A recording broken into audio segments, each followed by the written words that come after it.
वो हालात को जानते हैं, मिडिल ईस्ट को समझते हैं। मैं इसीलिए और इन्हें सुबह सफर भी करना है त्रिपाठी साहब को, तो मैं चाहूंगा शुरू में मैं इनसे वो ले लूं, लेकिन उससे पहले मैं जरूर चाहूंगा कि हमारे ग्रुप कैप्टन साहब थोड़ा अपडेट हमें करा दें। थोड़ा सा मैंने जो अपडेट दिया वो तो दिया, लेकिन थोड़ा सा आप भी कैप्टन साहब।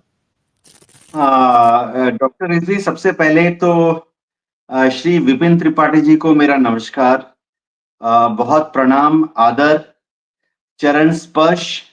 बुजुर्ग हैं और सबसे बड़ी बात यह है कि उन्होंने दुनिया देखी है मेरे से ज्यादा, डॉक्टर रिजवी आपसे भी ज्यादा। मैं तो आज इसी खबर से बहुत ज्यादा खुश हूं बेशक कि बेशक।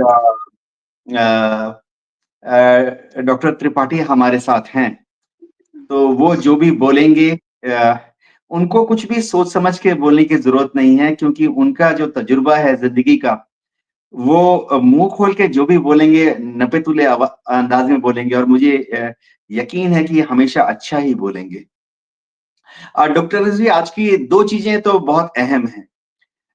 एक तो अच्छी चीज ये है कि हमास ने 6 इजराइल के बंधकों को छोड़ दिया, और उससे भी अच्छी चीज है कि इजराइल भी 600 से ज्यादा बंधकों को, अरब जो फिलिस्तीन के नागरिक हैं उनको छोड़ रहा है। तो मेरे ख्याल से सीज फायर की जो गाड़ी है वो सही दिशा में जा रही है। छोटी मोटी परेशानियां तो होती ही रहती हैं, लेकिन एक कंसर्न का एरिया है कि काफी सारे, क्योंकि मैं इस तरह के सीज फायर डील्स दुनिया में अलग अलग जगह स्टडी कर चुका हूं। क्या हो रहा है कि ईरान से काफी गलत गलत आवाजें आ रही हैं। वो ईरान के पॉलिटिकल एस्टेब्लिशमेंट से नहीं आ रहे हैं, उनके राष्ट्रपति के नुमाइंदे नहीं बोल रहे हैं, उनके जो ईरानियन रेवोल्यूशनरी गार्ड हैं उनके अफसर, सीनियर टॉप कमांडर्स से आती हैं। तो वो बार बार ऐसी बयानें छोड़ रहे हैं कि इजराइल को धमका देते हैं, इजराइल का ऐसा कर देंगे वैसा कर देंगे। तो डॉक्टर रिजवी, सबसे पहले तो मेरी पेशकश ये है कि जैसे डेमोक्रेटिक मुल्क में होता है कि सीनियर आर्मी के जो जनरल्स हैं वो इस तरह के बयानात आमतौर पे देने नहीं चाहिए, जब तक कि उनको पॉलिटिकल लीडरशिप ने क्लियर ना किया हो।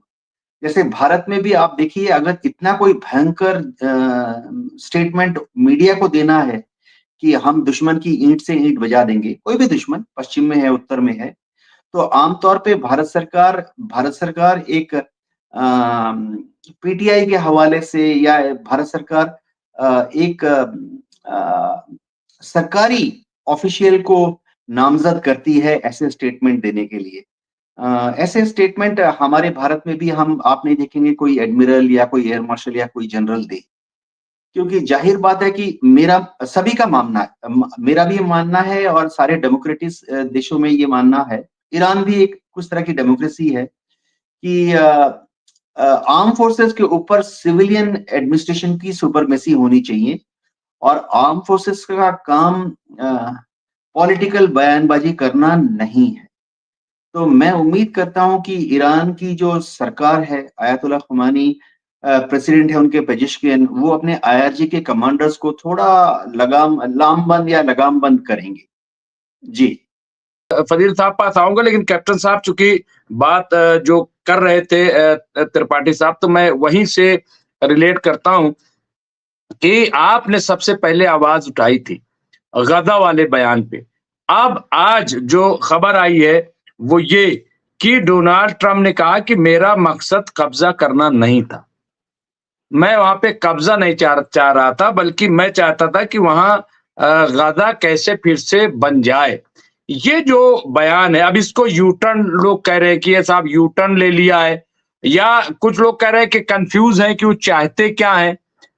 ये क्या क्या है, क्या मतलब इसके पीछे क्या, जो आप जैसे लोगों ने आवाज उठाई, फिर मुल्कों ने आवाज उठाई, ये उसका असर है, या फिर वाकई आए थे नए नए फिर से सदर बन करके, और जोश में होता है आदमी, जोश में कुछ समझ नहीं पाता, फिर वो क्योंकि आप कह रहे थे ना मुझे सुबह से हंसी नहीं रुक रही, फिर वो जरा रियल एस्टेट के आदमी है, तो उनको हर चीज में जो है वो तिजारत, एक मैं लीडर के साथ जा रहा था, बस 1 मिनट।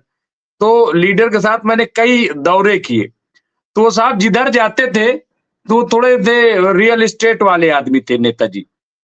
तो जिधर जाते थे, तो कहते मुमताज़ साहब देखिए, ये जो देख रहे हो ना, मैं सोच रहा हूँ यहाँ बेहतरीन जो है एक फार्म हाउस बन जाए और बेहतरीन यहाँ पे ऐसा है कि यहाँ ये खेती करा दूँगा, पूरे में खजूर लगा दूँगा, तो ये फिर निकले अब दूसरे स्टेट पहुँच दूसरे ज़िले पहुँच गए, वहाँ पर भी ये।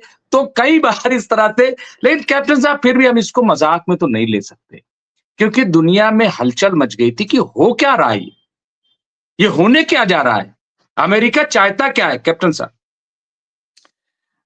डॉक्टर रिजवी, क्या होता है कि हर लीडर की एक साइकोलॉजिकल प्रोफाइलिंग करनी पड़ती है।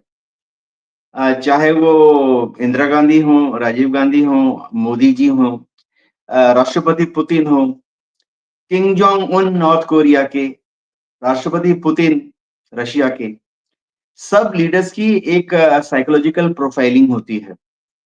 तो जो साइकोलॉजिकल प्रोफाइलिंग डोनाल्ड ट्रंप की है, उसके अनुसार पहले से ही, काफी समय पहले से ही लोगों को मालूम था कि डोनाल्ड ट्रंप जोशीले हैं, ऑफ द कफ, यानी उसी वक्त कुछ बोल देते हैं।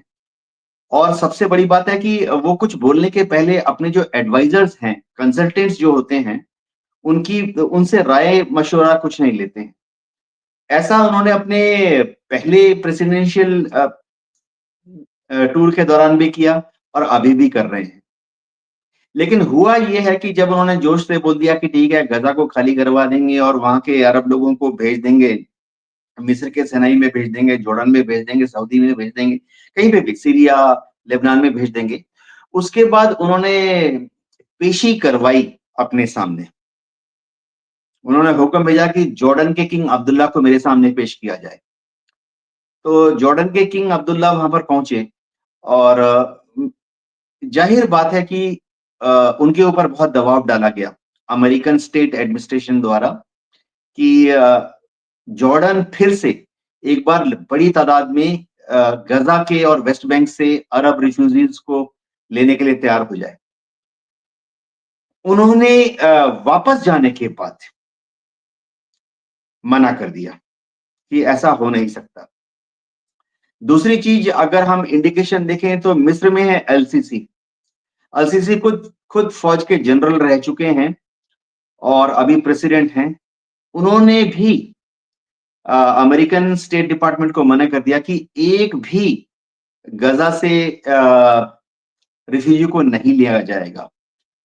इनफैक्ट अगर आप देखें, जो इजिप्ट में वहां पर बड़ी तादाद में अपनी आर्मी को और टैंकों को तैनात कर दिया।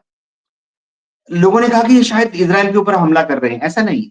अलसीसी का जो मिलिट्री सेक्रेटरी है उसने तभी बोल दिया था, और काहिरा में मिस्र के सरकारी प्रवक्ता ने तभी बोल दिया था कि इन टैंकों की तैनाती, फौजों की तैनाती वहां इसलिए की गई है ताकि गजा से, रफा बॉर्डर से निकलकर जो फिलिस्तीन हैं, वहां के जो लोग हैं, वो फिलाडेल्फी कॉरिडोर से निकलकर सिनाई में ना आ जाए, उनको रोकने के लिए इस फौज को तैनात किया गया है। अब बचे सऊदी अरेबिया, मेन चीज। सऊदी अरेबिया के ऊपर भी दबाव डाला गया कि आप भी इनमें से कुछ रिफ्यूजीज को ले लो। अगर रिफ्यूजीज को नहीं ले रहे हो तो कम से कम फंडिंग कर दो ताकि इन रिफ्यूजीज को सऊदी पैसे से सीरिया में और लेबनान के सदर्न दक्षिण भाग में इन रिफ्यूजीज को सेटल कराया सके। अब ये अपने मार्को रूबियो, उनके जो विदेश मंत्री हैं अमेरिका के, ये पहुंच गए थे और वहां जाके एमबीएस से मिले, मोहम्मद बिन सुल्तान से, सलमान से।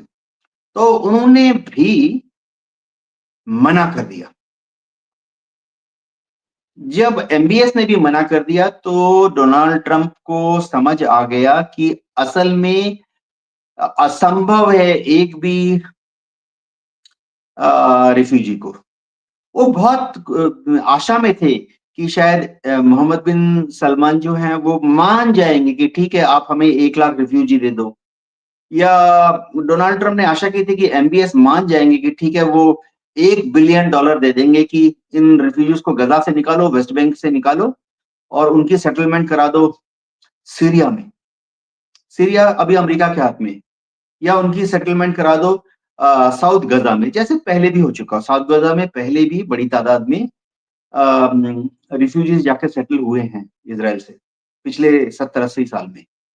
तो शायद डोनाल्ड ट्रंप, जो कि अपनी एडवाइजर्स की ब्रीफिंग को नहीं मान रहे थे, पेंटागन की बात नहीं मान रहे थे, सीआईए की ब्रीफिंग नहीं मान रहे थे, जो उनका स्टेट डिपार्टमेंट है, जैसे विदेश मंत्रालय, उसके जो, जैसे हमारे यहाँ सेक्रेटरी होते हैं, जॉइंट सेक्रेटरी होते हैं, एडिशनल सेक्रेटरी होते हैं, उनकी बात नहीं मान रहे थे।